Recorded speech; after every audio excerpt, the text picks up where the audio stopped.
Hello, everybody. Please be seated. It's a beautiful day again in the great state of California. If you are here for the royal wedding, please leave immediately. So I want to warmly welcome you to the 2018 Integrative Biology Commencement Ceremony. My name is Robert Dudley, and I'm a professor and chair of the Integrative Biology Department. Before we start, a few reminders. First of all, silence all cell phones. If we hear a cell phone ring, we have Donald Trump over here who's going to run over and grab your cell phone. So please, no cell phones.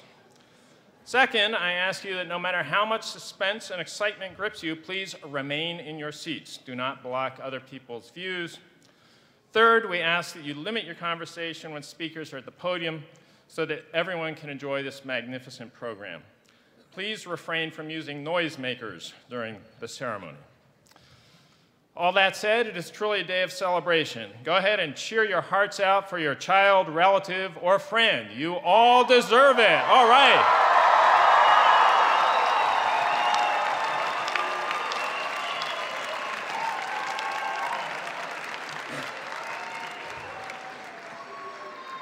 Now, the staff hates this, but I'm going to go off script for a couple minutes. So, all right. So, we all like California, and California's a great state for a bunch of reasons, in part because of the strength of its immigrant community. Yeah. In a great nation of immigrants. So that for some of those in the audience who may not have English as a native language, I'm just going to say a few words first in Spanish and then in Mandarin. Buenas tardes a todos. Somos muy felices que ustedes están aquí para celebrar los cumplimientos de sus hijos, de sus amigos, de sus parientes y todo. Qué placer de escuchar la lengua castellana aquí en el estado de California. Eso, ni un paso atrás. 女士们、先生们，还有同志们吗？你们好，下午好。在中国他们说，天不怕地不怕，就怕老外说普通话。非常对不起，我很高兴你们都来，给你们的孩子、给你们的朋友、你们的家人恭喜他们是太好的学生。在一个在世界太好的大学，我们很高兴，在英文我也很高兴，谢谢。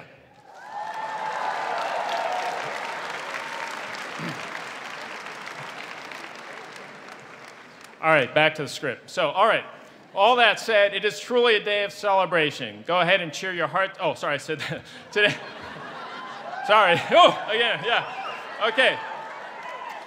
Today, we mark an important rite of passage for our students. Everyone here deserves congratulations on a job well done. Our candidates for Bachelor of Arts and Doctor of Philosophy degrees, their families and friends, and my colleagues, the faculty of Integrative Biology. This is a joyful moment in all of our lives. The graduates have worked hard and navigated a maze of opportunities and challenges. Your family members are proud and probably breathing a sigh of relief. They're also looking forward, your parents are probably looking forward to some newfound disposable income. And the faculty feels a great sense of accomplishment. Their knowledge and skills have been passed to a new generation. I feel it's appropriate now to provide some context to the accomplishments of these candidates, mostly for the family and friends of our degree recipients. First of all, what is integrative biology? It's not disintegrative biology. That's in the other department, okay? Our faculty study evolution, ecology, and organismal biology, and courses are offered in all of these areas. Their research is conducted all over the globe and is often assisted by undergraduates. Second, what do you do with a degree in integrative biology? Well, our graduates go into all sorts of fields, from positions in wildlife management, conservation, ecological consulting, lots of graduate school options, and of course, 85% of our majors are pre-health professionals, doctors, nurses, vets, opticians, the whole shebang. This is a wonderful, wonderful outcome. Third, are we any good? We as faculty ask ourselves that every day. How do we stack up against other departments in the nation? Here, I'm happy to report that UC Berkeley, again, is ranked first in ecology and evolution and has remained as the top program for years, if not decades. We have the world's best program in organismal biology.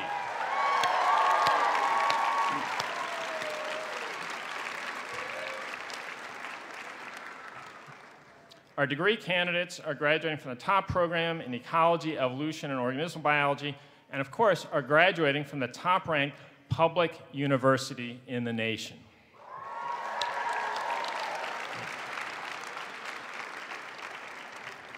Tomorrow, the landscape of your lives will have shifted dramatically. It will be both exciting and scary. As Berkeley graduates, we believe you now have the intellectual tools, judgment, experience, creativity, and survival skills to be successful in whatever career path you choose. Your success here amply demonstrates this. Finally, I hope you'll stay in touch with the department. We have a website that offers multiple means of staying connected, including Twitter, Facebook, and LinkedIn. IB and UC Berkeley need your support more than ever. This means fundraising. The state is not supporting higher ed the way it used to historically, so we do the best we can, but we need your help. So you may leave Berkeley, but Berkeley will not leave you. I get this from the dean all the time, okay? Fundraising. So we need your support, and we are always interested in learning how our alumni are faring in their chosen fields. But turning to today's celebration, we have a fun, multifaceted program for this afternoon. I do want to give a special thanks to our undergraduate affairs staff and peer advisors whose services to our undergraduates have made this event possible. Please stand up and wave to the audience, undergraduate and peer advisors. I know you're out there. Yeah, okay.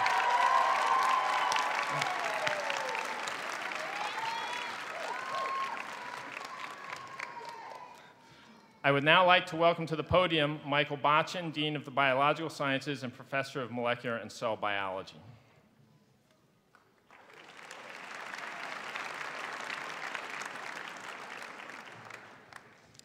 Well, it's an honor for me to be here.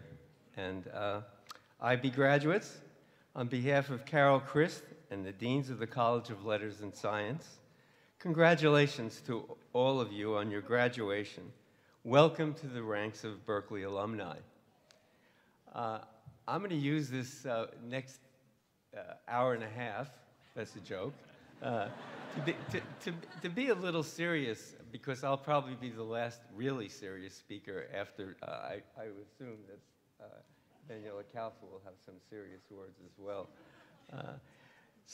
Your experience here at Berkeley as students has been complex, with many layers. Historical events have surrounded you during the last 4 years, and it's hard to have a perspective at the moment as young people just how important the events you are living through will be remembered or affecting your future.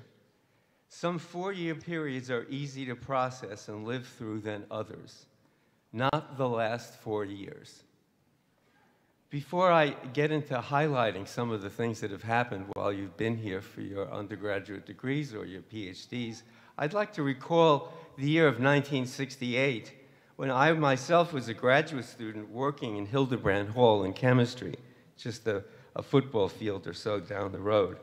The national events that swarmed around us, the Vietnam War and the tear gassing of student protesters, helicopters in the air, all events that led to Lyndon Johnson's announcement that he would not seek re-elections. The assassination of the man who was the soul of the civil rights movement, who saw the destructive influence of the 20-year war in Southeast Asia, the Reverend Dr. Martin Luther King, was assassinated that year. That evening, a justifiably shocked group of citizens in a largely African-American community in Indianapolis received the news from Robert Kennedy. Now, you see, they didn't have social networks or cell phones there, so it took hours for the news to actually spread to Indianapolis. Kennedy pleaded for national unity, which actually never came. And then Kennedy himself was murdered here in California on the brink of his victory in the primary for the presidency for the Democratic Party. Again, going back to what I said at the beginning, At the time, I had no real appreciation for the historic consequences of these events, how they would stay with me for the rest of my own life. Now, during the last 4 years, these are just a few of the things that have happened that I'm positing to you today will be with us and of unseeable consequence in the future. The Black Lives Movement, the #MeToo movement, and the rebirth of a new consciousness movement for a diverse definition of sexuality, including the LGBT rights and gay marriage, the free speech riots across the nation and here, and subsequent debates about what free speech actually means, and then the election of Donald Trump. If you have learned anything here at Berkeley, you've learned, irrespective of your political leanings, how to think about on your own and have tools to learn. In fact, these learning tools are way more valuable, in my opinion, and in many others, this is almost a cliche, than the facts you've learned, and will help you have a concrete, mature discourse with yourself and others on all these issues. Okay, let's move on. I love that sound. You've made it as students. So was the degree itself worth it? Was it worth it to you and to your parents, to the taxpayer, to society at large? I sure hope you think so. And I want to present the narrative to you why I think it was worth it. First and foremost, I hope you found integrative biology an exciting and rewarding subject to study. You learned about how living things work and how they evolve. You've learned about how organisms adapt to environments, ranging from deep sea vents to tropical rainforests in Antarctic fields. You've learned myriad indigenous devices that organisms use to solve problems they face.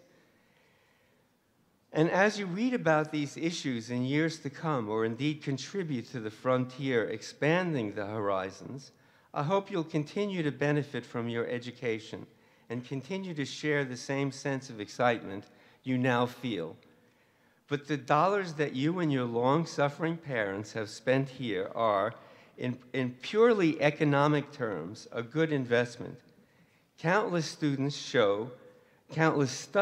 show that you are better off investing in your own education than in stocks, real estate, or diamonds. Furthermore, a university training benefits society at large. Universities are engines of economic activity and progress. The research we do and the education we provide fuel innovation and an economic return to a society as a whole. And a university such as Berkeley is an engine of opportunity. Berkeley is a place where we try to level the playing field in our society with only talent and hard work needed for entry. You probably have heard this from others, but here are some facts. 1/3 of all undergrads come from families making less than $45K a year. We have as many students on Pell Grant as all of the Ivy League universities combined, and 30% will be the first in the family to graduate from college. In this year of political turmoil, in which it seems that half of American electorate values ignorance over understanding and tribalism over tolerance, I'd like to say that in a democracy like ours, it's important that the electorate be educated. It's important that voters understand that climate change is real and a real danger to our planet, that evolution is a fact and not a hypothesis. That science should not be perverted for political ends. In a world slowly going mad, universities are still beacons of tolerance, reason, and civilization. And we should all treasure this holy place that we're in now on this campus. So I'd like to ask for your support. And when I say support, I don't just mean writing checks. I'm sure that as alumni, your mailboxes will soon be stuffed with solicitations from our development office. And if you've enjoyed your time here, as I hope you have, perhaps you look favorably on those requests. But much more importantly, we'd like you to spread the word that the University of California at Berkeley is a great university and that California's investment in higher public education has been a great investment. Spread the word that in an economically and politically polarized and unequal society, the education that universities provide and the values they stand for are treasures that must be preserved. And in this coming November's election, vote for legislators who may feel the same way. Finally, a special thanks from Cal and from all of us in Durant Hall, where the L&S deans are, to all the parents and families who've supported our graduates. You've given your children a great start in life. Despite Robert's comments about disposable income, you'll be supporting them for a long time to come, even our PhD students. They appreciate it. Our graduates appreciate this, and you should be proud of what you've enabled them to do. Graduates, we're proud of you. And once again, go Bears.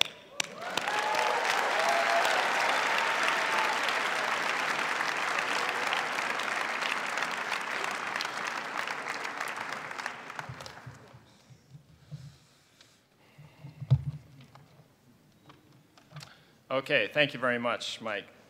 It's now my great pleasure to introduce our commencement speaker, Professor Daniela Kaufer. Professor Kaufer holds the Class of 1943 Memorial Chair in Integrative Biology and is also associated with the Helen Wills Neuroscience Institute. She received her PhD in molecular neuroscience from the Hebrew University in Jerusalem and was a postdoctoral fellow at the Departments of Biological Sciences and Neurosurgery at Stanford University. Kaufer's lab is studying how the brain deals with perturbations like stress and brain injury and the mechanisms underlying trajectories of resilience and vulnerability. Professor Kaufer is also the recipient of the 2010 National Institute of Mental Health Directors' New Innovator Award, the NARSAD, a big biomedical foundation, Young and Independent Investigator Awards, and the Bakar Entrepreneurship Fellowship. Please join me in welcoming this year's faculty keynote speaker, Professor Daniela Kaufer.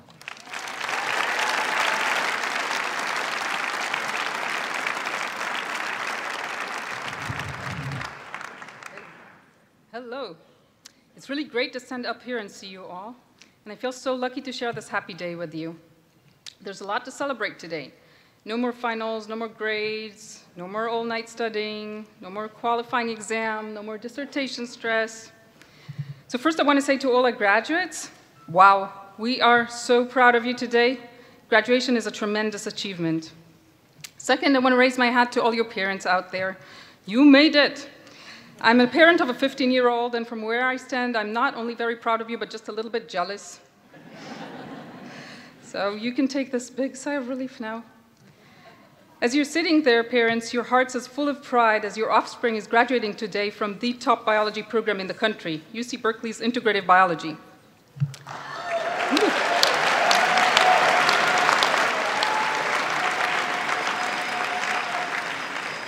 True.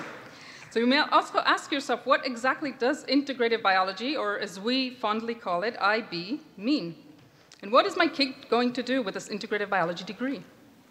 So I'll let you in on a secret. We, the IB professors here, we also ask ourselves that very same question. I don't mean the question what your kids will do. That we actually know. There's statistics to answer that. Our graduates go on to med school, health-related professional schools, biotech, education, science communication, or they continue research in graduate school. Some of the best and brightest newly minted PhD students are here to my back. The question remains then, what really is integrative biology? IB professors gather in a log cabin by Lake Temescal once a year and discuss departmental issues. Every year, sooner or later, the topic comes up, what is IB? I actually kid you not, we do that. So clearly there is no simple answer, but I'm going to answer with giving you my personal take on what is integrative biology. Or in other words, what is it that your graduate mastered in the years with us? The dictionary defines integrative as serving to unify separate things, interconnecting, combining separate areas in a collaborative way. The integration manifests itself in IB at many different levels. We integrate many perspectives to get answers, not otherwise possible. We ask biological questions that cut through many levels of organization within the organism: genetic, molecular, physiological, mechanical, and behavioral. We look at how this organism integrates with the population, ecology, and how it integrates into the environment. We create a detailed picture of an interconnected world, understanding how the full diversity of animals and plants function in the physical world. All this is done with the perspective of time, throughout evolution and to the present day. But this may still sound a little bit vague to you, so I'm going to give you some recent examples of IB research from the last year. Will Professor Cindy Loy and Ivo Donsti please stand up? Thank you. Yes. Cindy and Ivo here and their students recently found out that increased UV from ozone depletion that happened due to volcanic eruptions in Siberia over millions of years sterilized conifer trees, generating the current Siberian traps. This surprising finding not only explains past extinctions, but it also teaches us about future prospects as climate change, habitat destruction, and pollution set us up for the 6th mass extinction. Thank you. Professor Full, would you please stand up?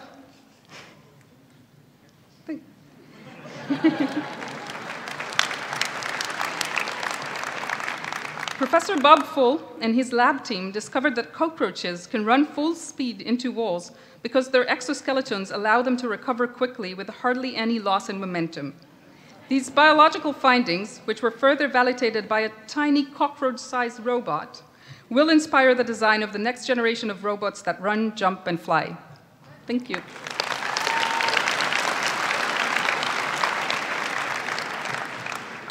Professor Caroline Williams, will you please stand up?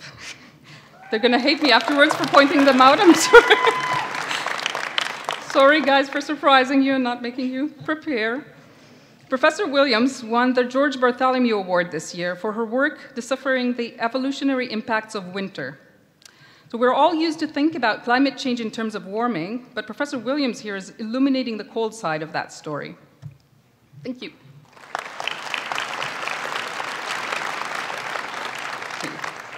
Will the new Dr. Aaron Friedman please stand up?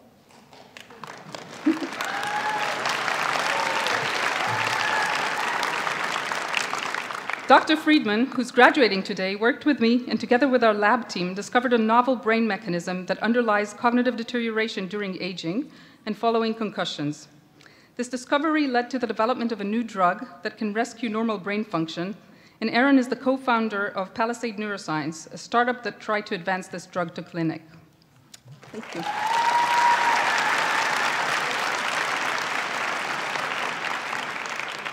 This is just a small sampling of what goes on in the department, but even so, can already give you a sense of the widespread integrative point of view that is IB. IB graduates are not only exposed to this in classes, but they're actually integral parts of those research team, and they contributed to a lot of the projects that I just told you about. Beyond scientific integration, IB also represents integration of points of view: men, women, local, national, international, first-generation Americans, first-generation in college, and this goes through all levels, students and faculty. I myself actually was not born in this country. If you're trying all this time to place my accent, I'm going to help you, give you a hint. Wonder Woman? Gal Gadot? Yes. Okay, that's not me, but that's where you recognize the accent from. I'm also from Israel. I moved to California for the education opportunities. Thank you. I moved to California for the education opportunities that it offered me. First to Stanford, and then I upgraded to UC Berkeley.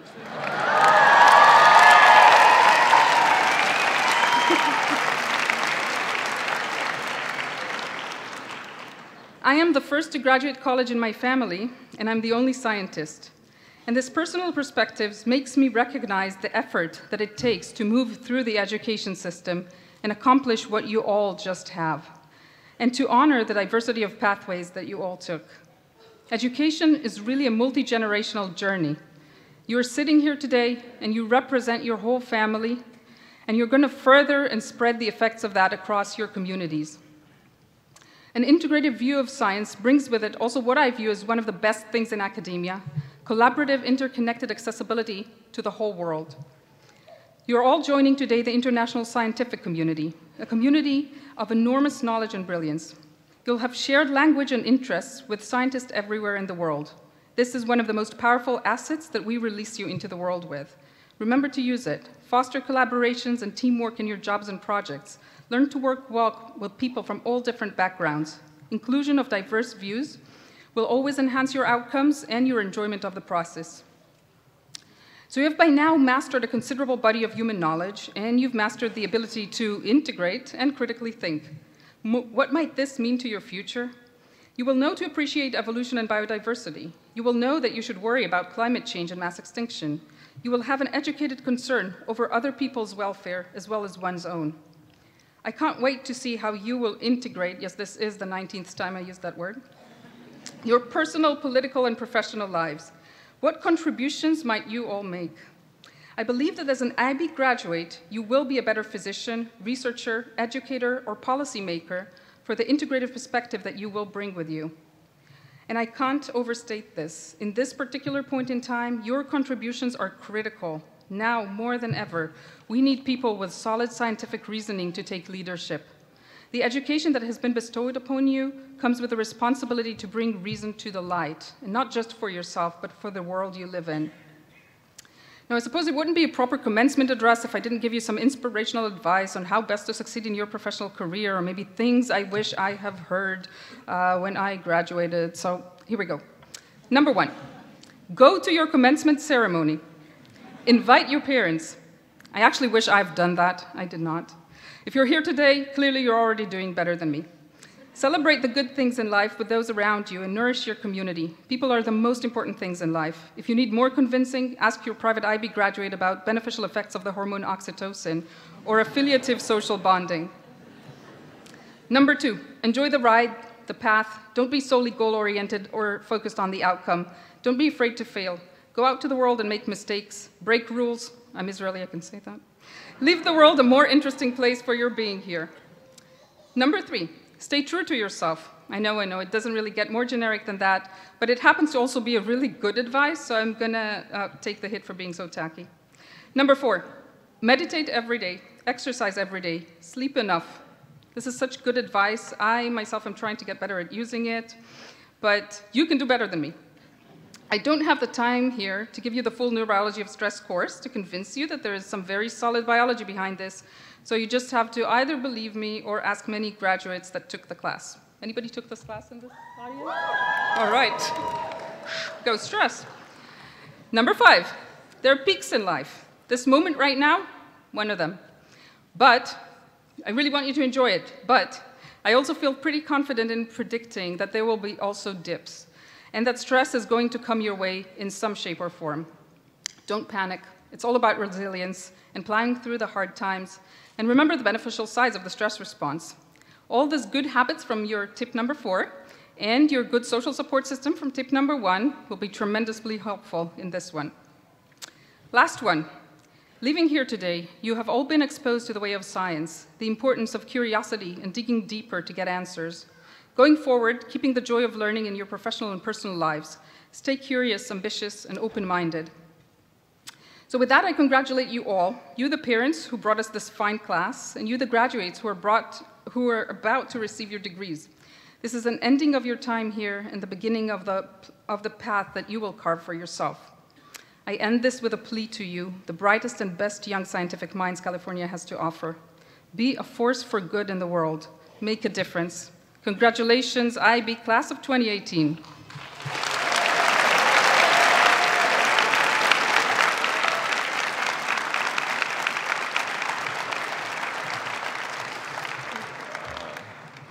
Thank you very much, Professor Daniela Kaufer, and I just can't resist Toda Rabah.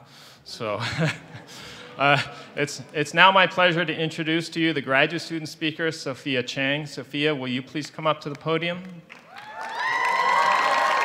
So, Sophia has spent the last decade at Berkeley, first earning her BA and now completing a graduate degree, both in integrative biology. Her research focused on the flight performance of Anopheles malaria mosquitoes after obtaining blood meals and on the evolution of blood feeding and flight morphology in the mosquito family.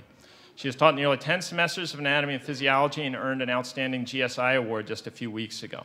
In the coming year, she looks forward to bringing her talent and energy to the field of data science in the Bay Area. Please join me now in welcoming Sophia, whose speech is entitled Change, Fail, and Trust Yourself. Sophia.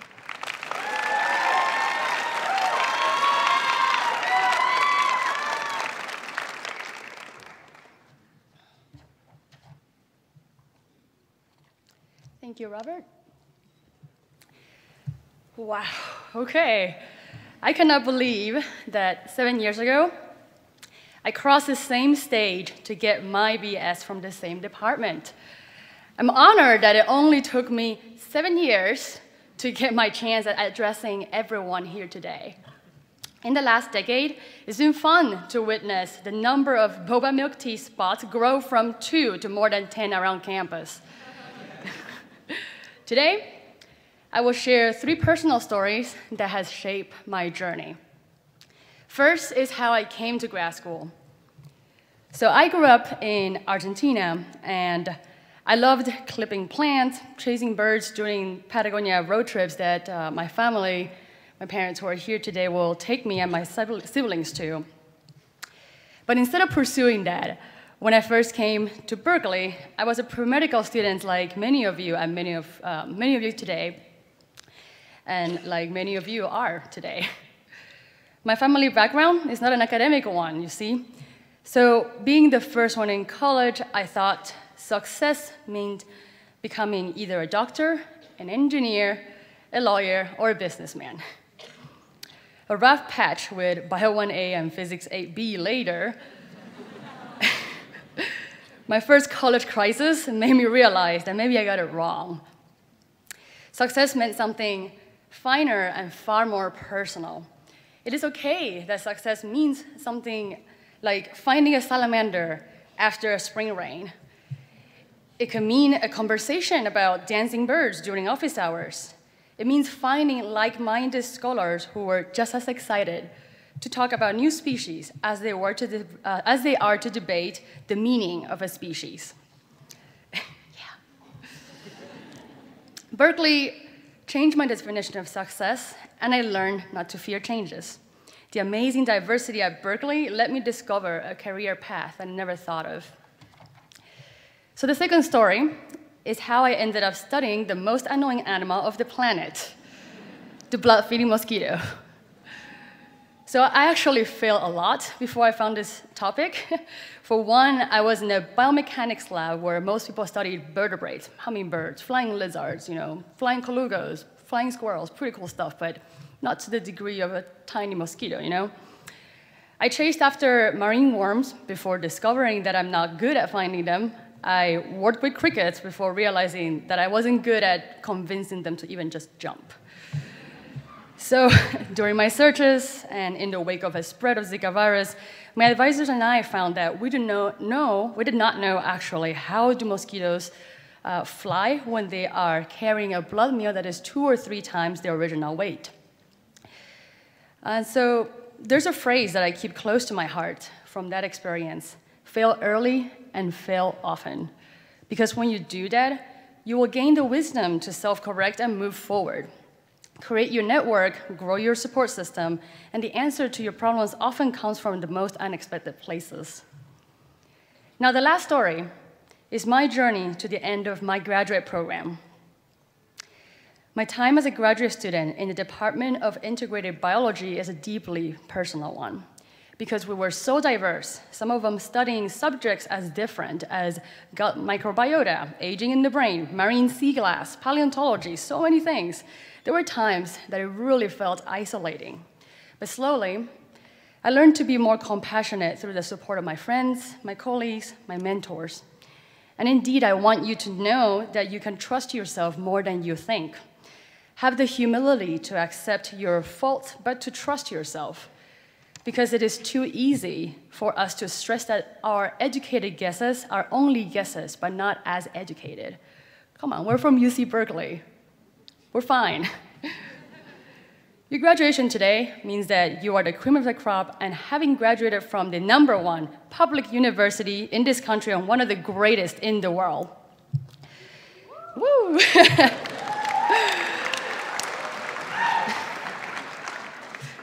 And as we head into the world outside of this beautiful campus, I look forward to hearing stories from the Integrative Biology. You are the pride of your family today. 今天你们是你们家庭的骄傲。Vos sos el orgullo de tu familia hoy. Sotsigyoshite omedetou. Each one of you will be taking a piece of this department and make story in some unexpected corner of the world.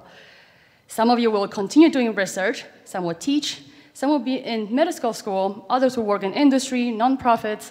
Wherever you end up, you're better prepared than you think. Welcome changes, fail often, and trust yourself. Know that the world will benefit from your education, and go Bears.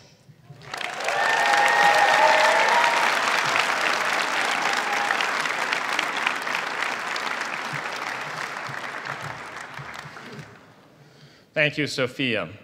Now I'd like to have our undergraduate student speaker, Hyep Nguyen, please come up to the podium. So, Hyep grew up just an hour south of Berkeley in San Jose, California. At Cal, he worked with Dr. Diane Irwin at the Museum of Paleontology to uncover a new fossil insect species and help Dr. Aoife O'Donovan help to develop an app to alleviate PTSD symptoms in veterans. On weekends, he volunteered with Cal Habitat for Humanity and the American Red Cross, where he found his passion for service and made lifelong friendships. His speech today is on the magic within all of us to overcome challenges and to make positive change happen in our communities. Please join me in welcoming Hyep to present his speech entitled, The Magic Within Us.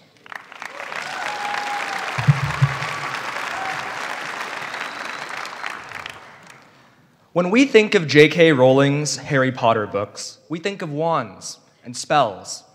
However, the tools of our non-magical realm, science, persuasion, and logic, empowered characters like Hermione to achieve meaningful social change.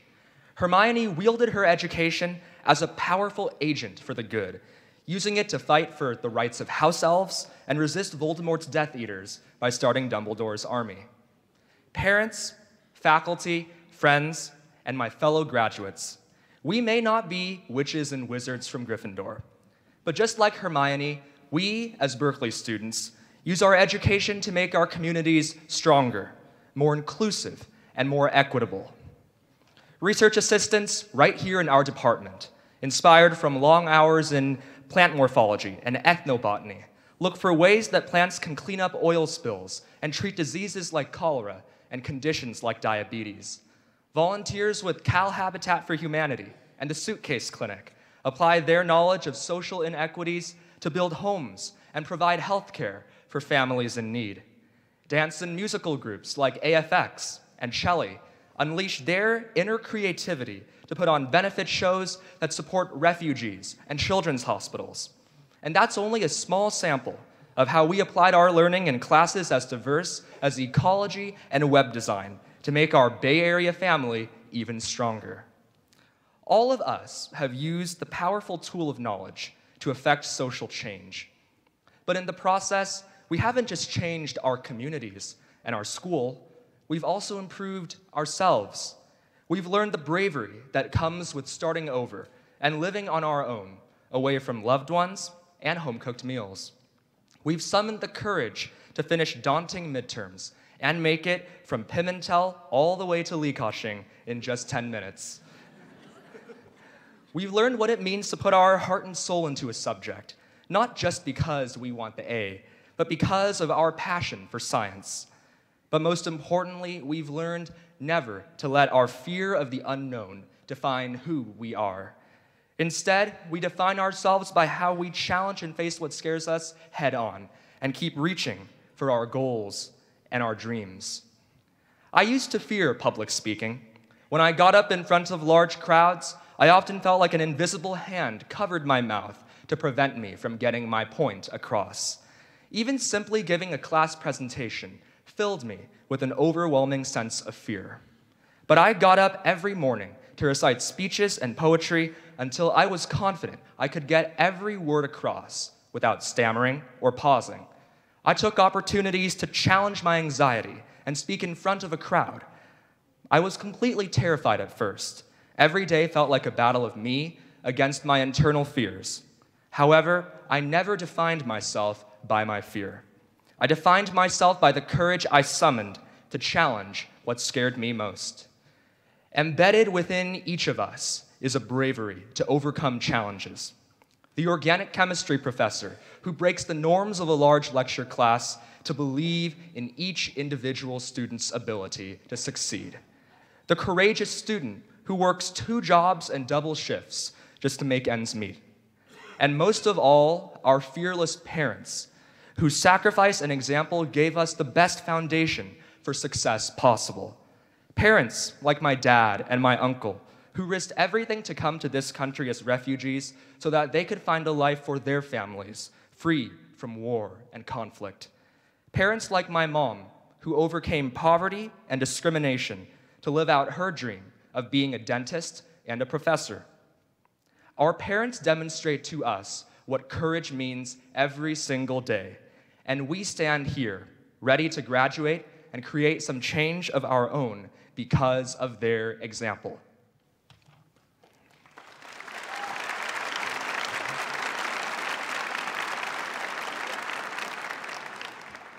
We will soon complete the end of one incredible journey, and now each of us must summon the courage, the skills, and the knowledge we've learned all our lives to go forward and positively impact our world.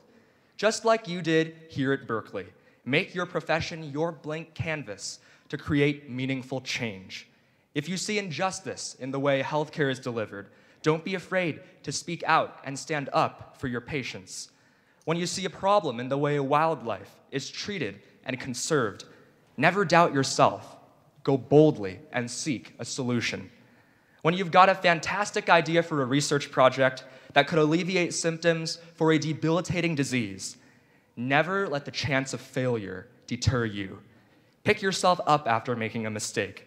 Believe in your ability and keep working towards your goal. Don't hesitate to take your ideas from the drawing board and make them reality. We may not have Hermione's power to levitate objects and create potions with a wand, but that doesn't mean we lack magic. There's magic all around us when we unite to tackle and solve the many issues that face our generation. Margaret Mead once said, "Never doubt that a small group of thoughtful, committed citizens can change the world. Indeed, it is the only thing that ever has." We are those citizens, and now is our time. Let's get out there and make some magic happen. Let's get out there and make a difference. Thank you, and go Bears.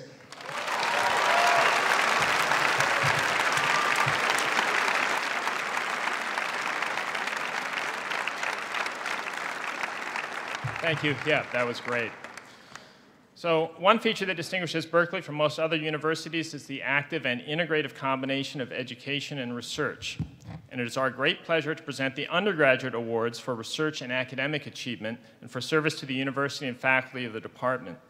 First, we have the Joseph LeConte Award. This is named for a faculty member who was one of the first 5 professors at Cal in the mid-1800s and taught geology, paleontology, zoology, and natural history to generations of students. The award is given to students who show excellence in the pursuit of natural history and organismal biology. So this year's Joseph LeConte Award goes to Seth La Rosa. All right, Seth. Seth is not here today, but I will tell you about him. Seth was nominated by Professor Rory Bowie in part for his outstanding contributions to 2 courses, ornithology and natural history of vertebrates. He came to Berkeley after some years in industry, but here honed his amazing skills in the field. Seth could not be here with us today, but please join me in congratulating him. Go, Seth. So our next award is the Franklin Henry Award. Franklin Henry was a professor of physical education and human biodynamics at UC Berkeley for 40 years. He made important contributions to the fields of human cognition, motor control, and exercise endurance. His legacy at the university offers recognition to talented undergraduates in human performance and health research. This year's Franklin Henry Award goes to Jaslyn Chong. Jaslyn, will you please come forward? So Jaslyn was nominated by Professors Caroline Williams and Andreas Stahl. Her honors thesis project Scavenger receptor protein CD36 plays a role in coenzyme Q uptake in brown adipose tissue, started the same way as many other good science projects, by troubleshooting. She followed her findings and has contributed to the success of a variety of related projects in the lab, ultimately creating a lentivirus to knock down CD36 in cell models using CRISPR-Cas9 technology. Jaslyn was also nominated for being a resource and a role model to others in the lab. She is, in Professor Stahl's words, driven to learn, thrive, and make discoveries. Jaslyn is applying to medical school, but is excited to work and travel in her gap year. Her favorite IB memories are the quality and variety of classes the department offers, from classes that use human cadavers to those that observe ancient clams on a beach, and all the people she's met. Congratulations, Jaslyn.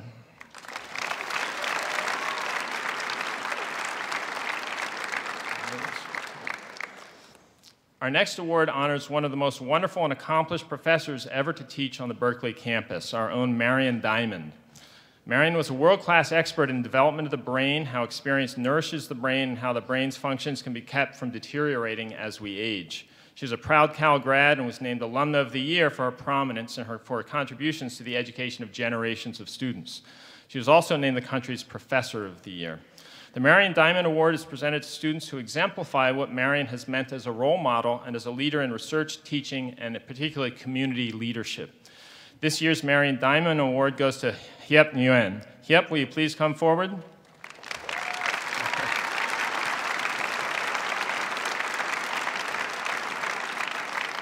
Hiep was nominated by Dr. Diane Irwin and Professor Cindy Loy. His research in the UC Museum of Paleontology with Dr. Irwin led to the description of a new species of Rhopalidae insect from fossil records. Hiep was also nominated for his significant efforts in the community.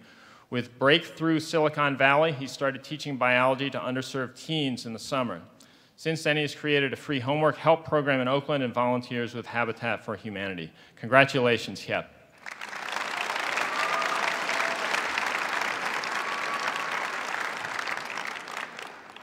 Next, we present our departmental citation.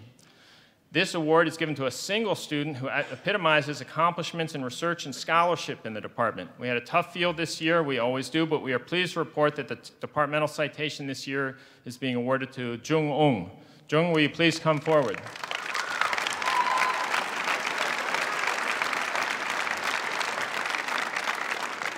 Jung is an outstanding scholar and a true student of integrative biology. He joins a select group to have completed natural history of the vertebrates, ornithology, herpetology, and mammalogy, each its own taxing upper division course. Despite their rigor, Jung shares that its most notable IB memory has to be the tremendous fun had on the field trips for each of these courses.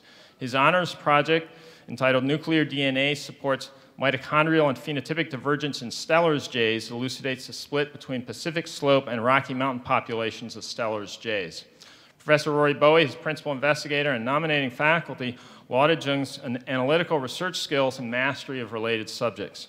After graduation, he'll be taking a gap year to get some rest, not a bad idea, but also more research experience before applying to graduate school. He dreams of one day going back home to study wildlife in Malaysia. Congratulations, Jung.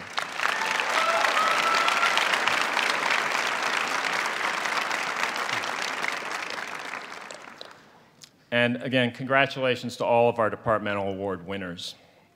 At this time, I'd like to ask all of the students who have become members of Phi Beta Kappa, the Prytanean Women's Honor Society, or the Honors Student Society to stand up. All of these students have been elected to these societies based upon recognition of their academic excellence. Please stand up. Anybody in those societies?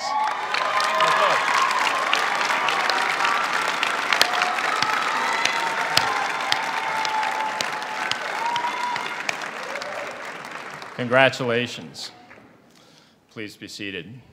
So, would all students who have been IB peer advisors, undergraduate student instructors, and IB student club officers please stand? Thank you for your commitment to our undergraduates.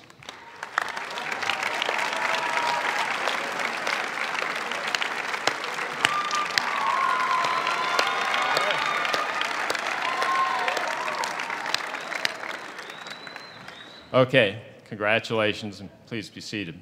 Lastly, we'd like to acknowledge and thank all of the undergraduate students who completed a year-long honors thesis project. Can the honors students please stand?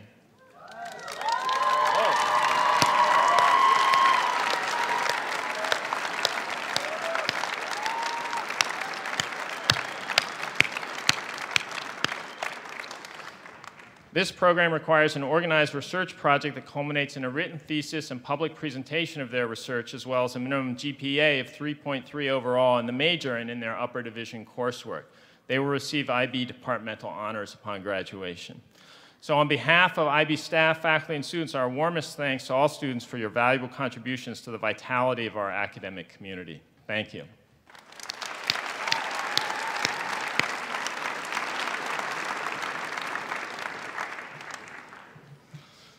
We now come to the part of the program for which I imagine most of the candidates and their families have been waiting, the granting of degrees. I ask that you remain in your seats and keep the noise to a minimum, if possible. We have, as a public safety measure, engaged a photographer who will take an outstanding picture of each and every graduate.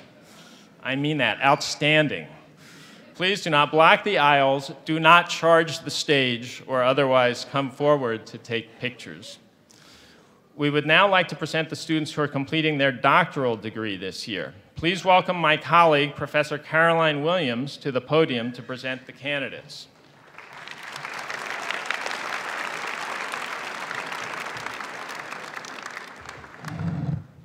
Will the candidates for the degree Doctor of Philosophy please rise? On behalf of the faculty of the department, I congratulate all of our new Doctors of Philosophy. Will the candidates for the degree Doctor of Philosophy line up to my left, and will their faculty sponsors prepare to meet their student at the center of the stage for hooding? Will Professor Robert Dudley and graduate Sophia Wei-Shin Chang please come forward? The title of Sophia's dissertation is The Biomechanics and Evolution of Flight in Blood-Feeding Mosquitoes. In her research, Sophia sought to understand how a blood-fed female mosquito can carry a load 2 to 3 times its own body mass.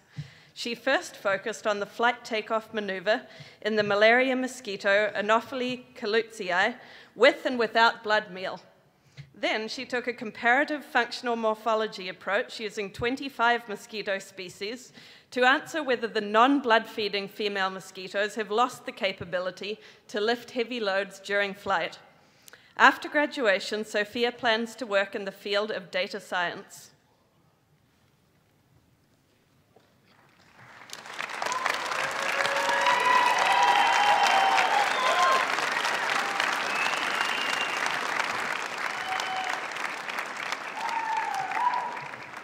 Will Professor Nipam Patel and graduate Rachel Thayer please come forward? The title of Rachel's dissertation is Genetic Basis and Evolutionary Context for Structural Color Shift in the Buckeye Butterfly. Rachel studied nanostructures inside butterfly wing scales which reflect light to create color. She showed that in Buckeye butterflies, these structures evolved a size change in response to human selection, which changed wing color from brown to blue. She identified genetic elements that control this color shift and showed that nanostructure size change is also a common mechanism for natural color evolution in a genus of nymphelid butterflies. After graduating, Rachel will begin a postdoctoral research position in evolutionary genetics.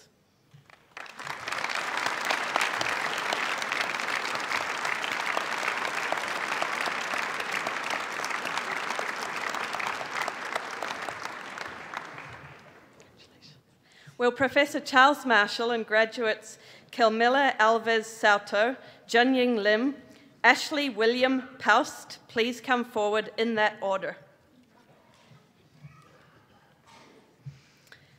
Camilla Alves Sauto's PhD research is focused on a group of sea urchins that live mostly buried in the sediment and are very rare nowadays, although abundant in the fossil record. Her dissertation is entitled Echinoid Evolution, Taxonomy, Phylogeny, and Diversification Through Time, and it includes the description of a new species, a phylogenetic analysis of the group, and an analysis of the diversification dynamics of all sea urchins since their origin at about, 450 million years ago to the present. After graduation, Camilla plans to expand her research and is dreaming about a job as a museum scientist or a professor in academia.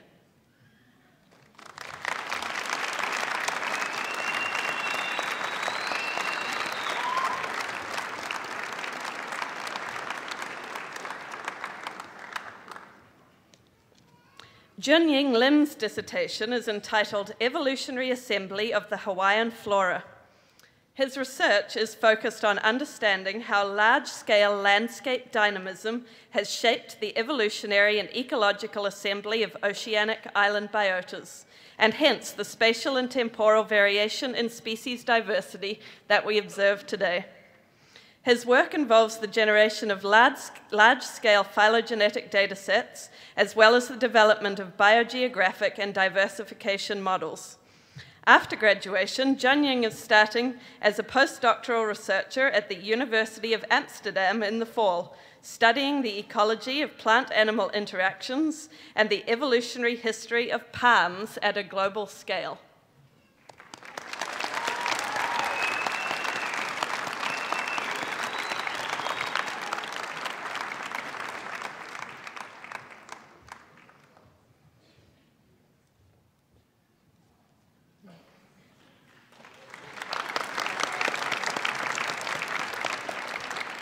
Ashley William Paust's dissertation is entitled Evolution of Bone Histology in Early Cenozoic Mammals, Growth, Life History, and Functional Adaptations.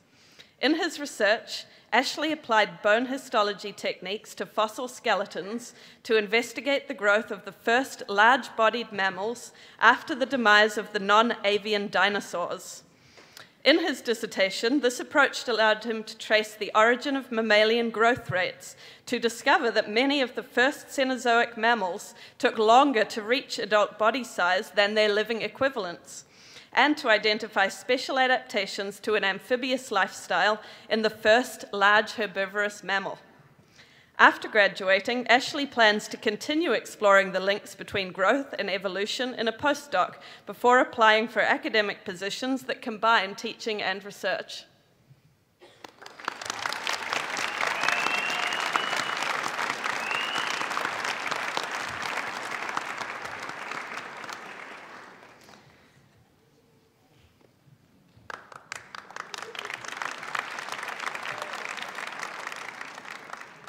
Will Professor Cindy Loy, Professor Ivo Downstey, and graduate Jeffrey Benker please come forward? The title of Jeffrey's dissertation is Testing a Proposed Driver of the End Permian Biotic Crisis. In his research, Jeffrey studied how heightened UVB radiation impacts modern plant reproduction to test whether ozone weakening events in the past may have triggered global vegetation turnover during Earth's largest extinction. After graduation, Jeffrey plans to work as a horticultural researcher and plant biologist at a botanical garden.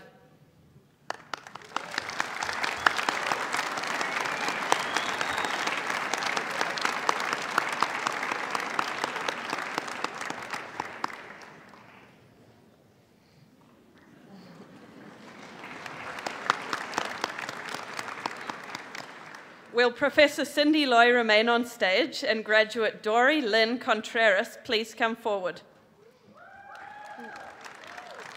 The title of Dory's dissertation is Conifer Evolution and the Ecological Expansion of Flowering Plants in the Mesozoic. In her research, Dory reconstructed a 75-million-year-old forest based on new fossil collections to understand the ecological structure of forests when flowering plants first diversified. She also studied the evolution of seed dispersal strategies in conifers, described one of the oldest species of cypresses from Argentina, and built a family tree for the cypress family, incorporating both living and fossil species. After graduation, Dory will be an NSF-funded postdoctoral researcher at UC Berkeley. In the long run, she plans to work as a museum or academic research scientist.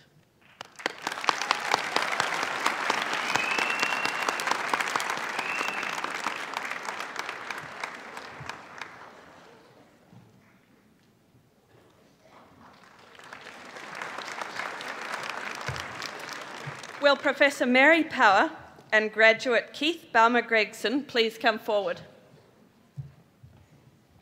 The title of Keith's dissertation is The Ecology of Benthic, Toxigenic, Anabina, and Formidium Cyanobacteria in the Eel River, California. Keith studied toxin-producing cyanobacterial mats in the Eel River in Northern California. He described the spatial and temporal distribution of the mats and the common toxins they produce. He also investigated the timing of mat flotation and sinking, which affects downstream dispersal and exacerbates the public health threat created by toxic cyanobacteria in rivers. Lastly, he used genome-resolved metagenomics to study the diversity of microbial organisms and metabolisms in the mats to gain more understanding of how energy flows and nutrients cycle through mats. After graduation, Keith will be a postdoctoral researcher with Jill Banfield and Mary Power at UC Berkeley to study the evolutionary ecology of cyanobacteria.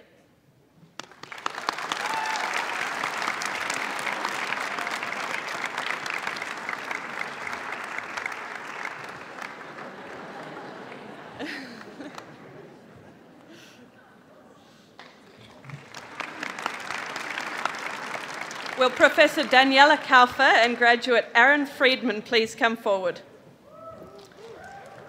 The title of Aaron's dissertation is Cumulative and Persistent Changes in the Brain in Response to Stress and Aging.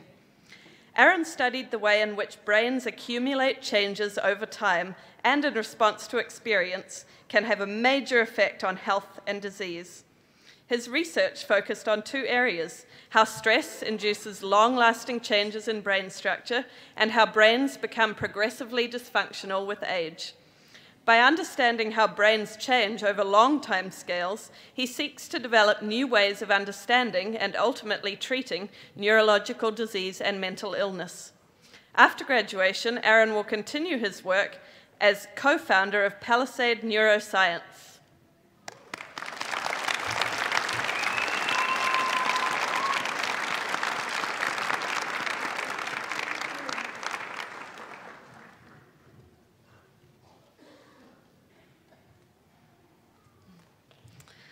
Will Professor Rory Bowie and graduate Zachary Ryan Hanna please come forward?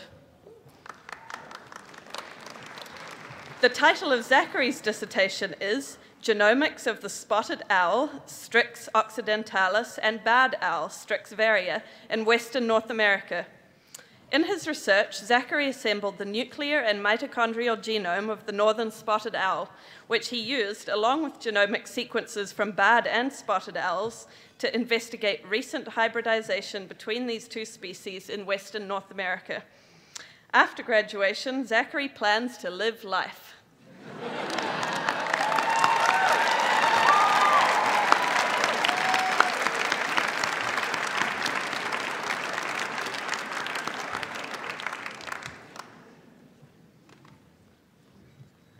Will Professor Alan Sims and graduate Helen Kirchen please come forward?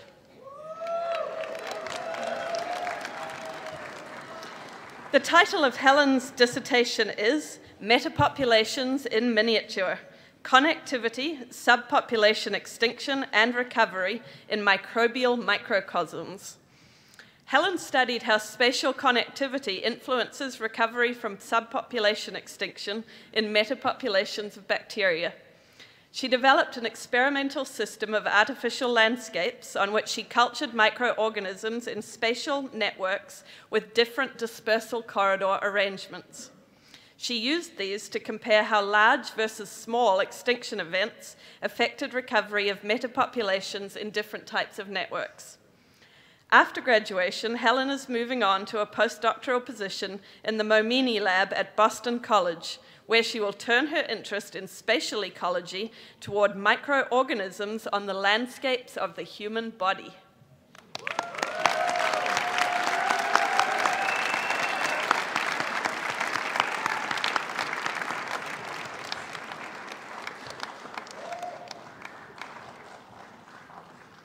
Will Professor Michael Nachman and graduates Shivani Mahajan and Taichi Suzuki please come forward?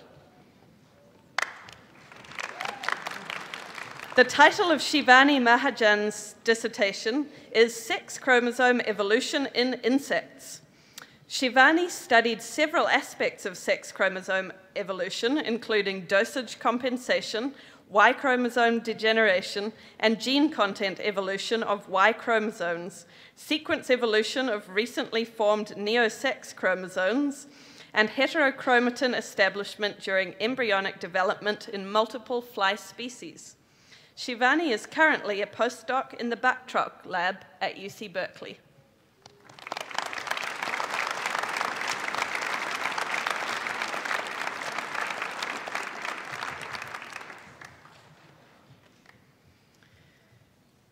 The title of Taiichi Suzuki's dissertation is Ecology and Evolution of the Mammalian Gut Microbiota. Taiichi studies the role of symbiotic microbial communities in host ecology and evolution, mainly using wild mice and gut microbiota. He uses tools from evolutionary biology, community ecology, population genetics, genomics, to understand fundamental questions about host microbial interactions. After graduating, Taiichi will be a postdoctoral researcher at Max Planck Institute in Germany.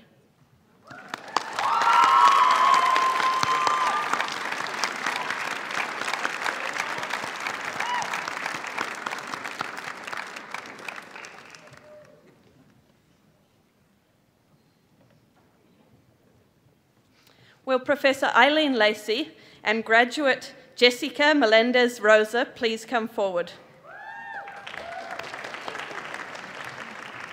The title of Jessica's dissertation is The Immunogenetics of Mating Behavior in Peromyscus, a Genomic Approach.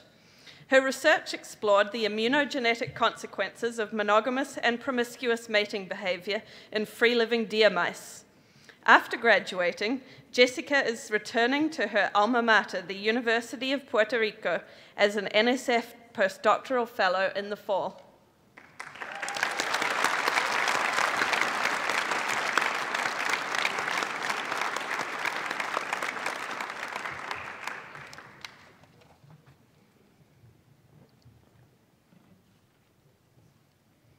Will Professor Robert Full and graduate Shilpa Naik please come forward?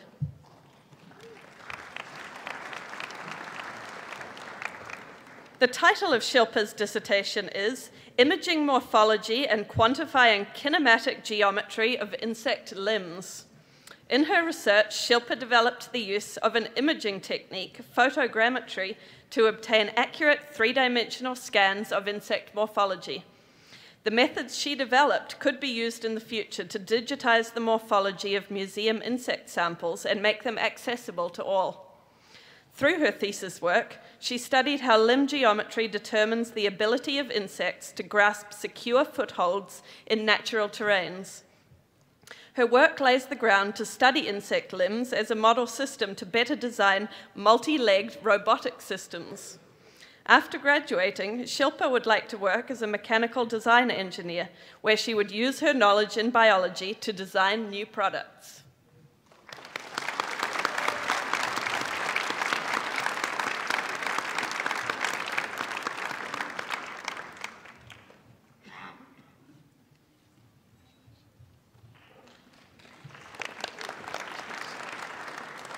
Will Professor Tyrone Hayes and graduate Nok Mai Nguyen please come forward?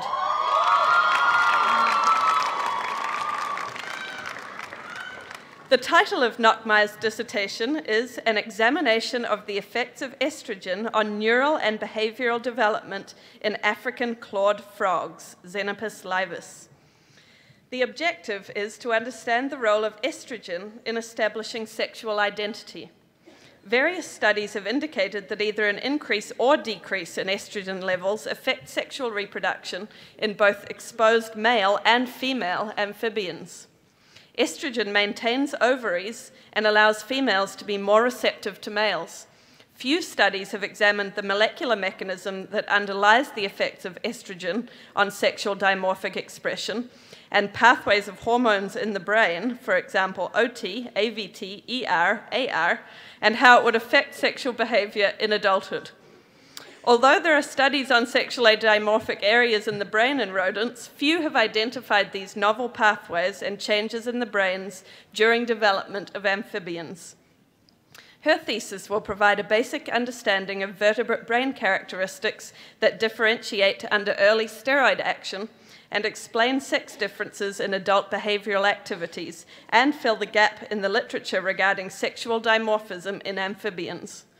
After graduating, Nockmai will be taking on a position at Denmark Technical University in Denmark.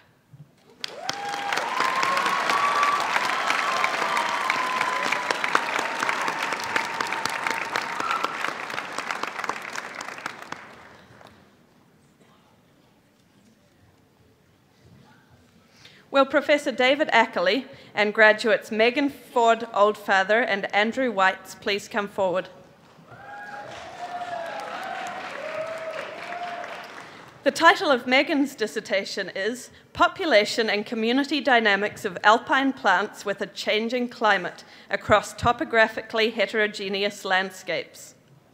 Megan studied the biogeographic responses of montane plants to climate change in a semi-arid mountain range. Her dissertation examined how interactions between fine-scale climatic gradients and the differential responses of life history transitions to those gradients mediate range shifts. After graduation, Megan will begin a postdoctoral research position at CU Boulder with Dr. Nancy Emery and continue to examine species range dynamics in complex landscapes.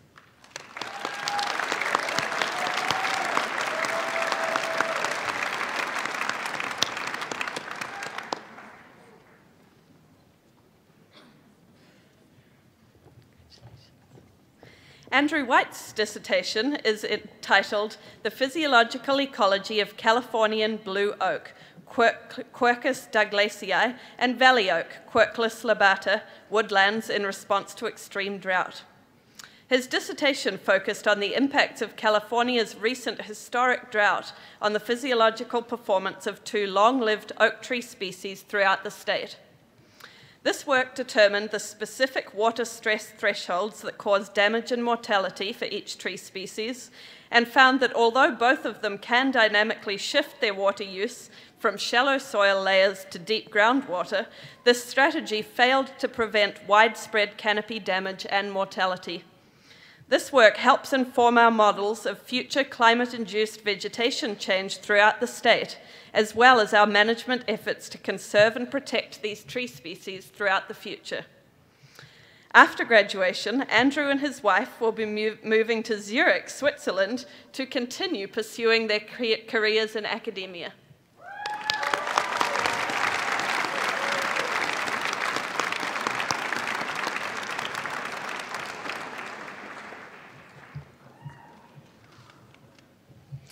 Will Professor Jonathan Stillman, Professor Wayne Sousa, and graduate Rochelle Tanner please come forward?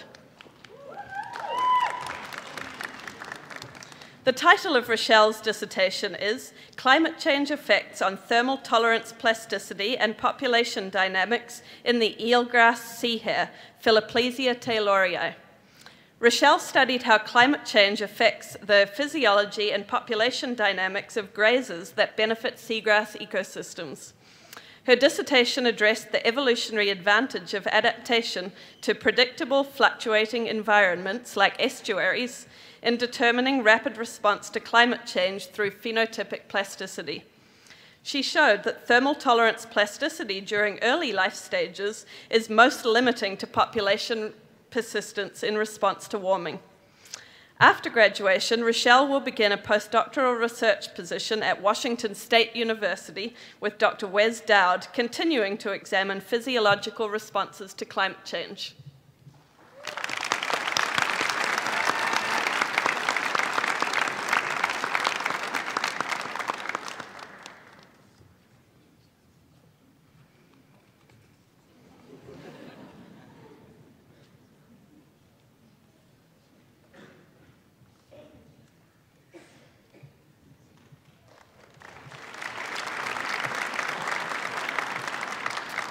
Will Professor Rasmus Nielsen and graduate Tyler Linderoth please come forward? The title of Tyler's dissertation is Identifying Population Histories, Adaptive Genes, and Genetic Duplication from Population Scale Next Generation Sequencing.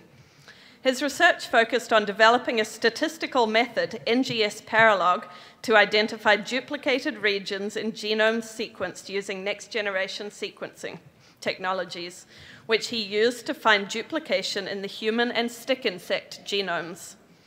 Tyler also developed an approximate Bayesian computation approach to infer the demographic and adaptive response of Tamaya's chipmunk species in California to climate-induced environmental change, using specimens collected a century ago by the founder of the Museum of Vertebrate Zoology.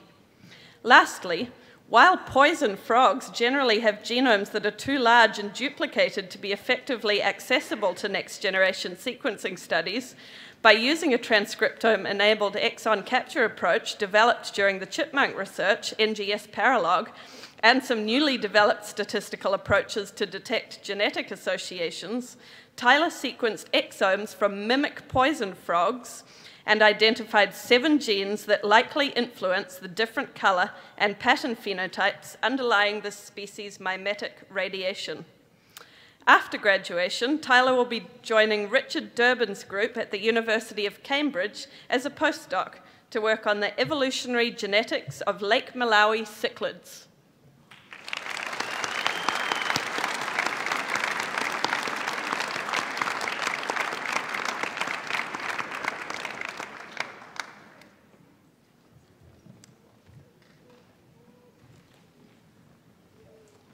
Thank you, Professor Williams.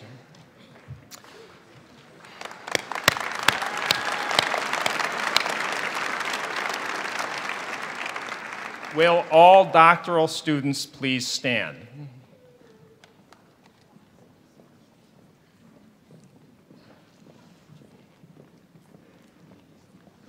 Doctoral.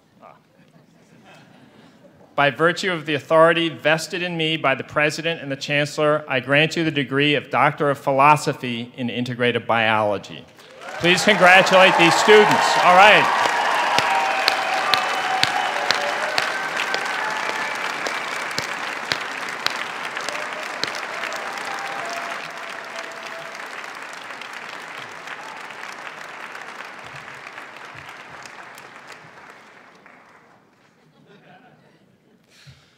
Okay, on to the bachelor's degrees. Yeah. We will now begin by announcing the names of the graduating seniors. But first, for the family and friends in the audience, let's make sure that you're ready to cheer on the graduates. Yeah. First, let's hear from everyone who's traveled here from another state or even country. Okay. Is there anybody here from Southern California? Now let's hear from everyone from Northern California. Okay, now let's hear from everyone who thinks today's graduates deserve their degrees.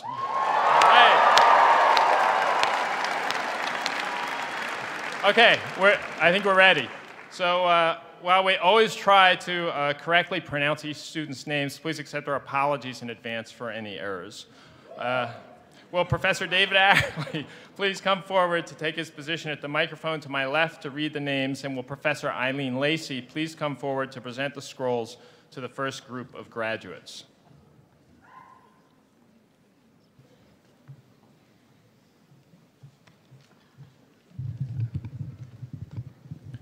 Michelle Dim.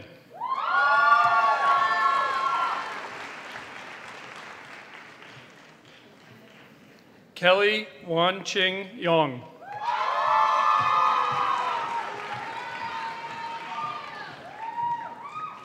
Shenyang Christopher Yang.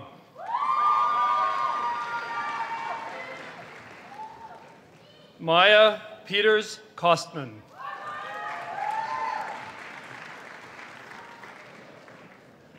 Emily Cortez Chong.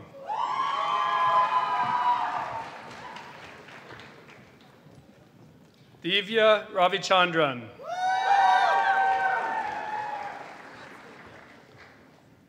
Charlotte Abiezi.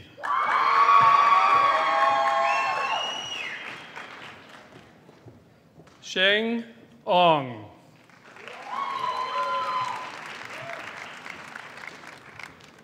Jaslyn Chong.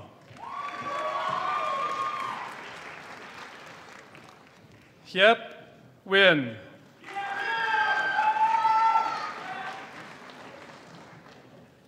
Noah Kim.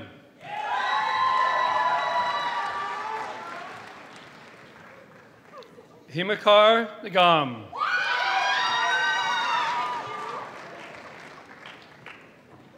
Michael Chu.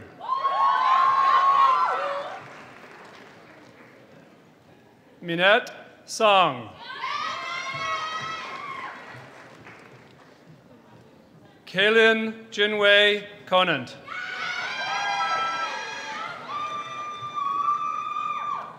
Nicholas Jason Garcia.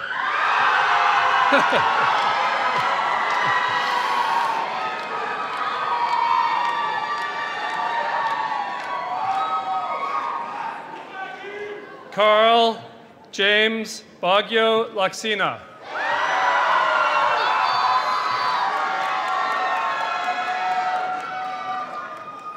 Maricon Nicole Verland Chin. Jiro.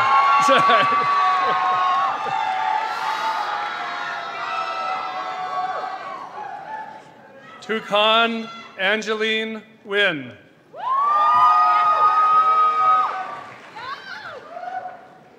Wei Chin Virginia Ling.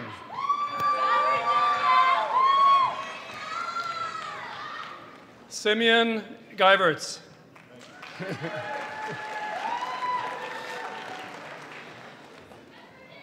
Maggie Halmasek.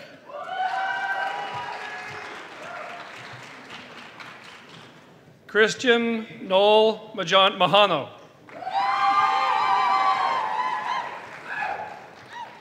Charles Sawyer.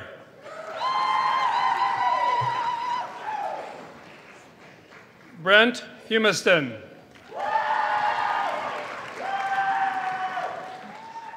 Catherine Cascavita.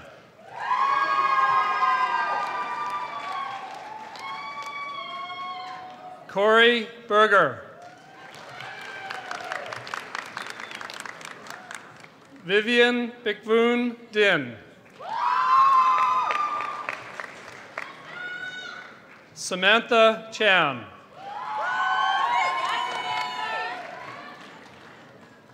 Makalia Arcara.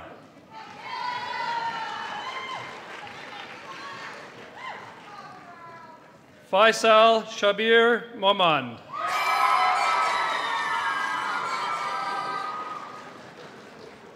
Zachary Jones.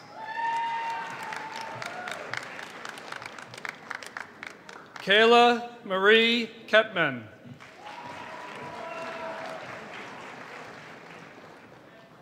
Myra Faruqi.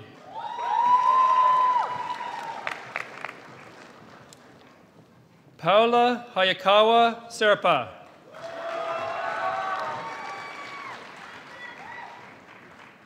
Seriratanak Singh. Nicole Rossi. Shaida Michelle Abazari. Ivana Ham. Michelle Hewen Mi Liu. Lauren Cody Riza.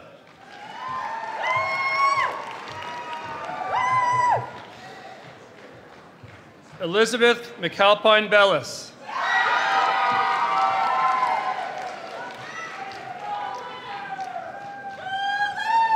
Aaron Glover.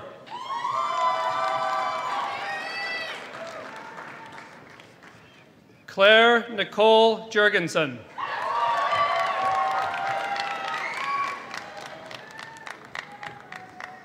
Lydia Min Liu.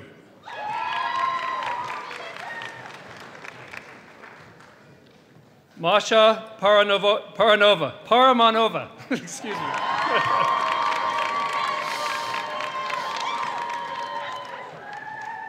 Marina Lacouche. Cole Thomas Welly.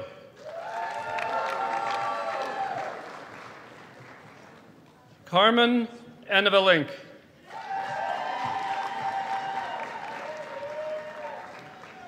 Yua Zhu.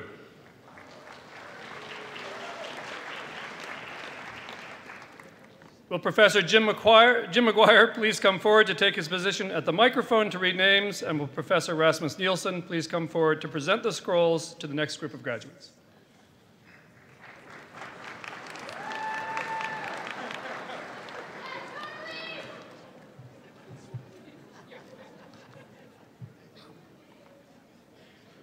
Ron O'Neill Bagsick. Richard Chen.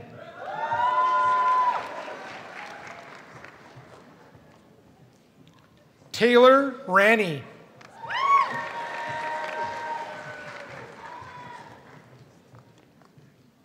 Juana Pop.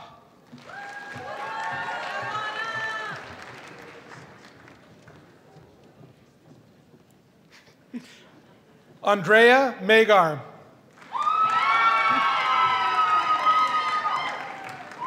Tran Nguyen.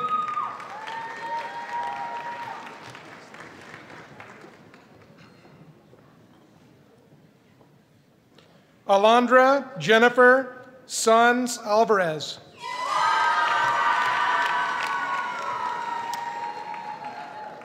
Willie Chung.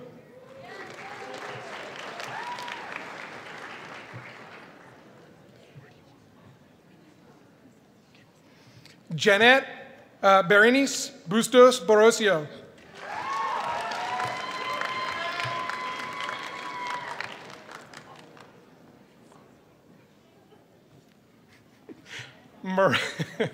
Mariah de Zuzuaregi.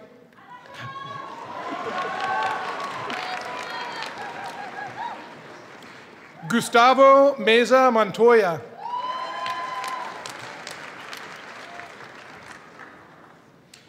Claire Kelly Watry.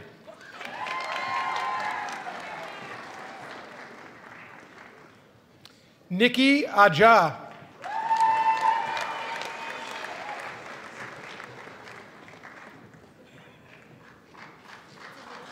I can do it. Kylie Aya Tui Tavuke.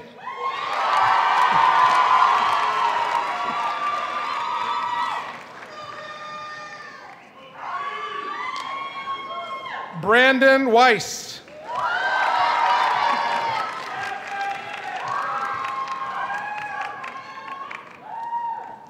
Katie Neff.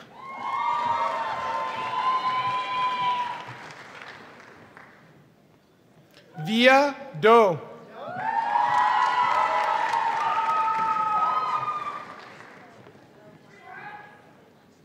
Jenny Shao.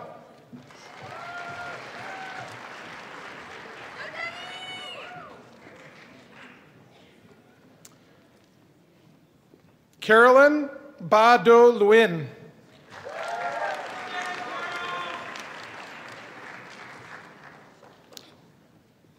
Solomon Mohammed Saya.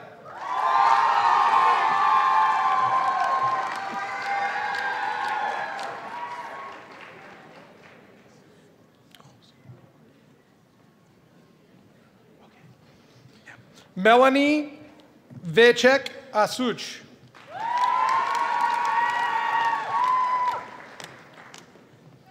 Brittany Butler.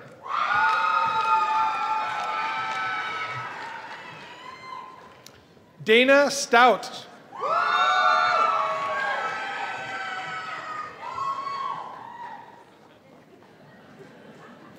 Brandon Doan.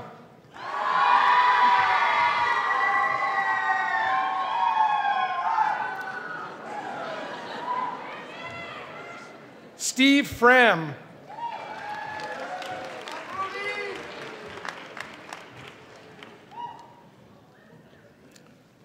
Athena Sklereth.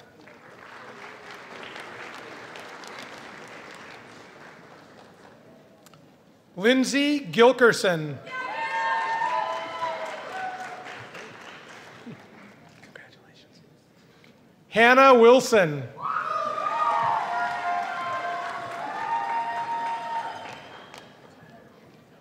Tiffany Kuo.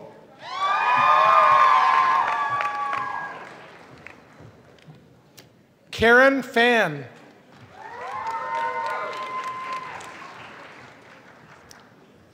Lisa Perrine.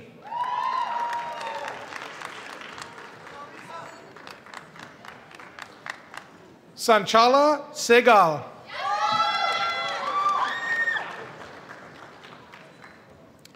Sherry Guo.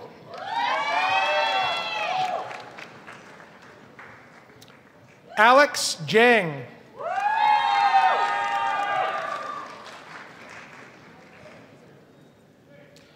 Vidasri Ketha.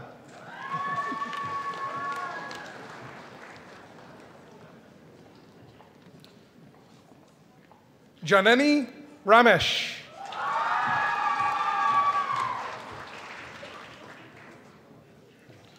Michelle Kim Vong.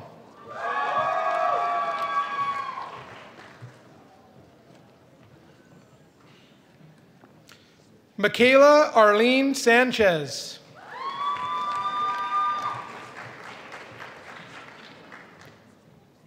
Stephanie Lynn.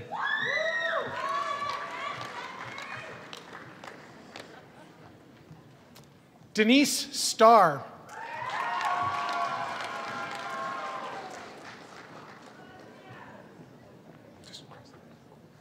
Kathleen Ta.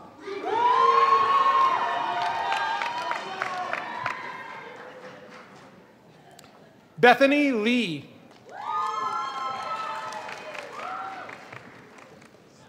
Derek Chan.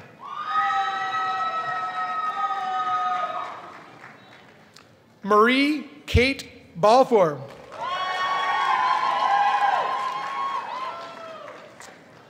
Patrick Martin Hagan.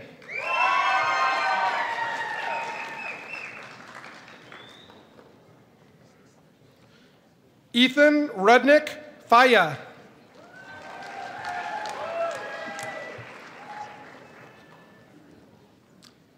Lily Goldwasser.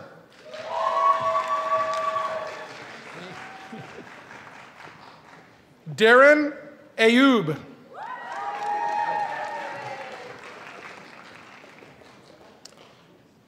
Danielle McGinnis.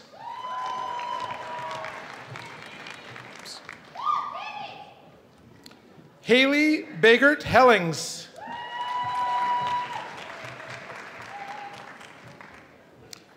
Liliana Bravo Lopez.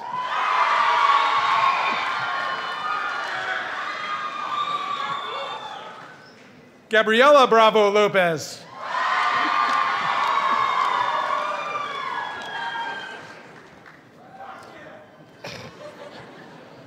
Alice Ma.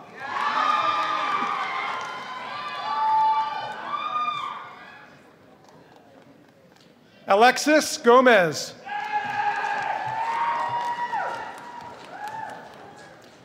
Masami Amakawa.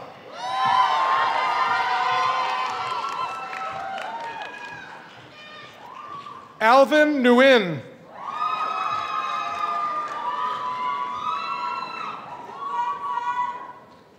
Jamie Lee. Will Professor Tyrone Hayes please come forward to take his position at the microphone to read names? And will Professor Charles Marshall please come forward to present the scrolls to the next group of graduates?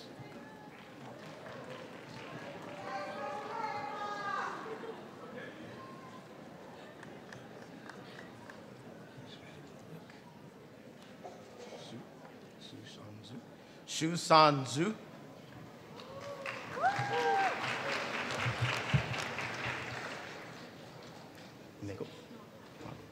Courtney Noggle.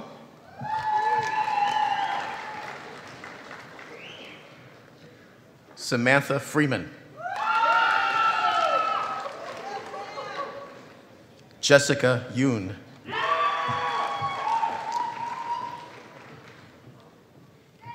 Ryan Triolo.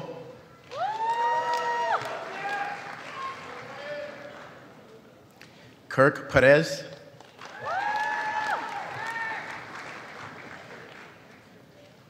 Kevin Den.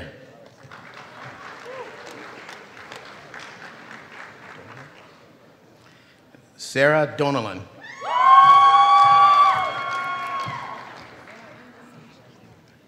Sachi Ihara.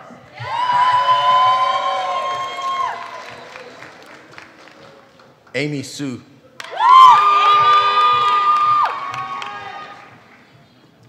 Kathy Wang.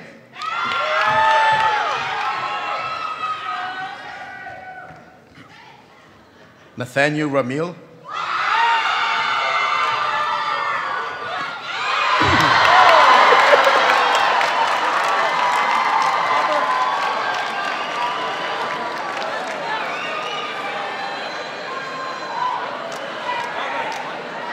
Crystal Chan. Yes, Crystal!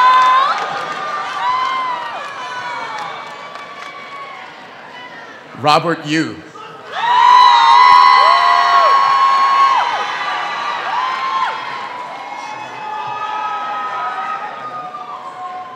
Ayana Hazard.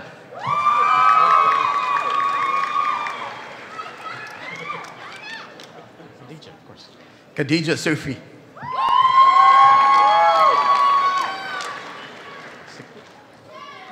Sanam Sikdar.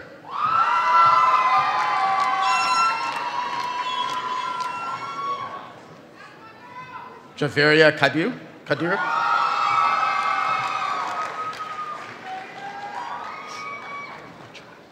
Pamela Rivas.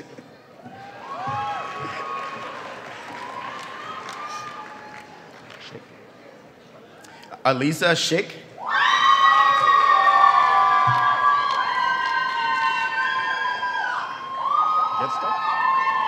Eilish Patricia Gedstadt.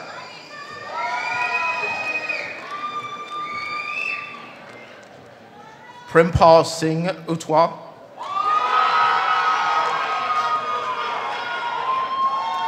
Ni Tran.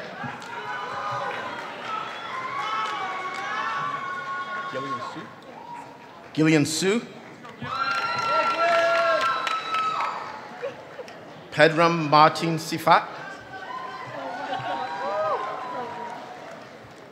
Alexa Cordera.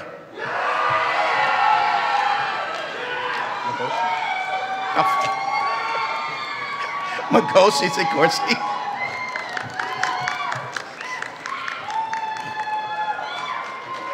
Melissa Wood.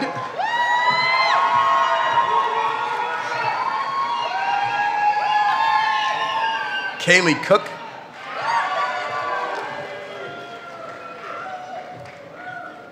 Casey Mitchell.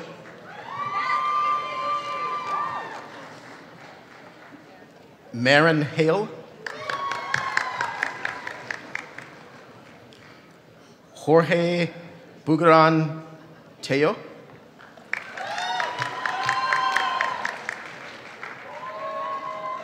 Samyukta Raman.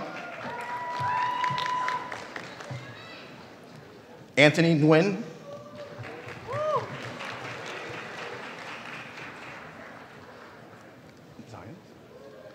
Zion Shabir.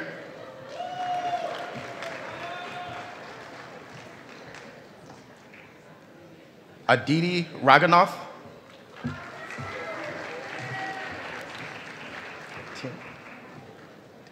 Vivian Huang.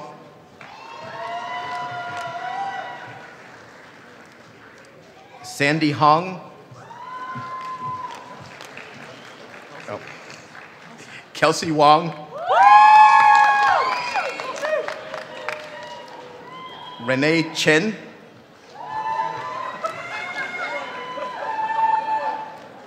Joshua Liu. Sapan. Tommy Sapan.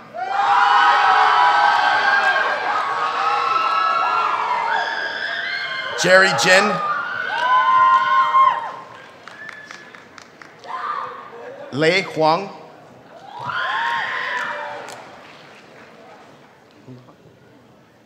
Taylor Houlihan.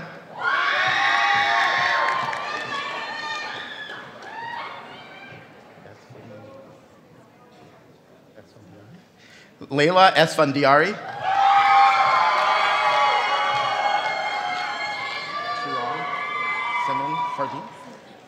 Tuan Seaman Fardeen.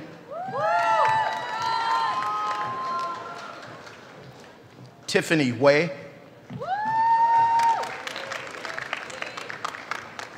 Serena Ting.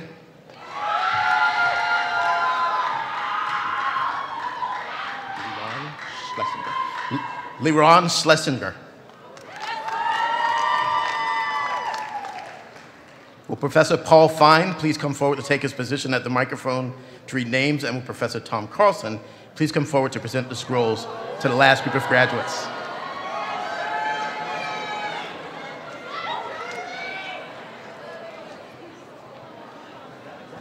All right. Garbo Gunn.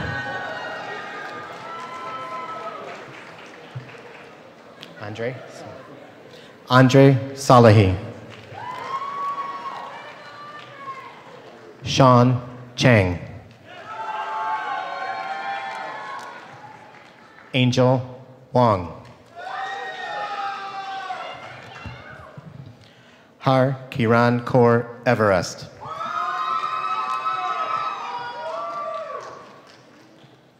Michelle The Sin Kong.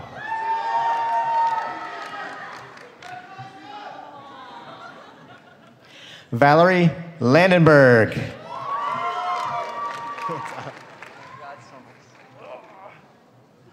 Shrey Mendirata.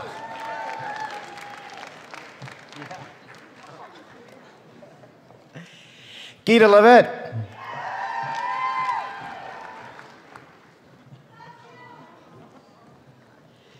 Tamara Sharf. Congratulations.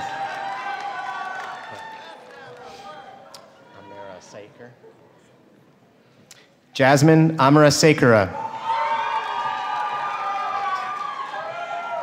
Got this one. James Cole Anderson. Got this. Elizabeth Connors.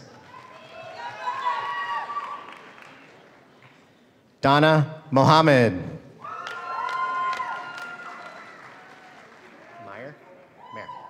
Mayor Verk.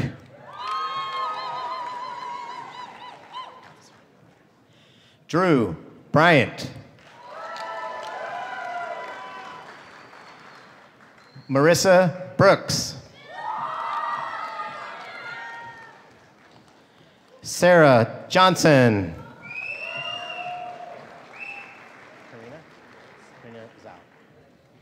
Karina Zhao.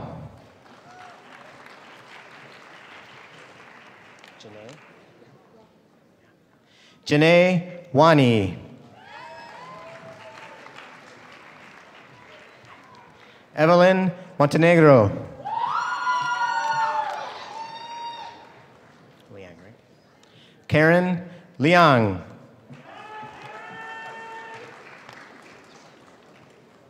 Serena Kaur Dillon.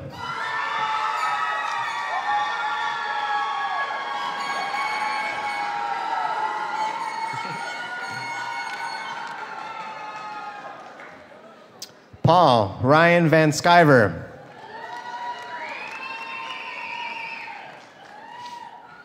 Claudio Getty. Budria Chandu. Budria Chandu. Genesis Xiomara Velasquez Ramos. Genesis Xiomara Velasquez Ramos. Celine. Taylor Celine. Shruti Ravindra Murthy. Shruti Ravindra Murthy. Got this. Catherine Link. Got it. Nicole Day. Orellana. Melissa Orellana.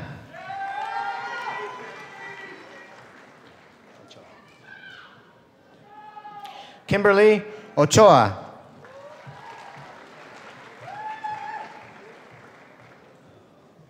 Aaron Knight.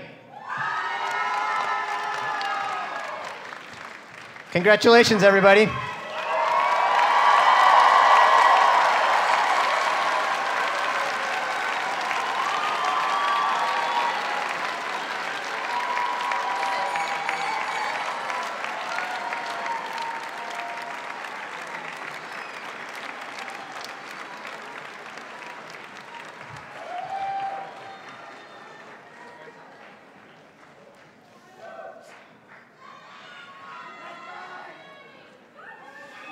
Okay, here we are.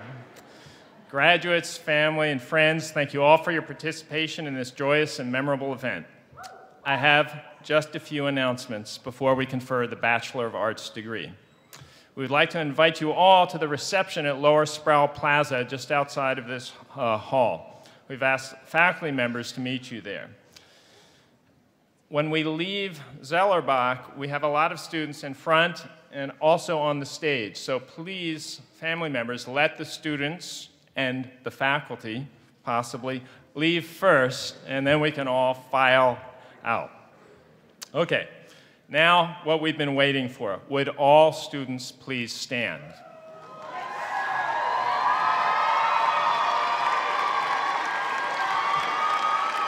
All right.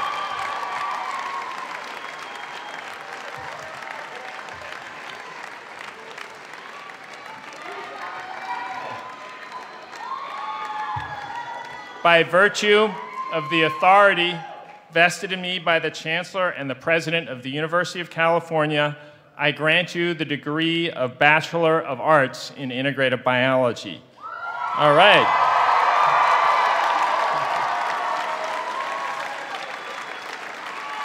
You may now move your tassels from the right to the left side of your mortar boards. All right.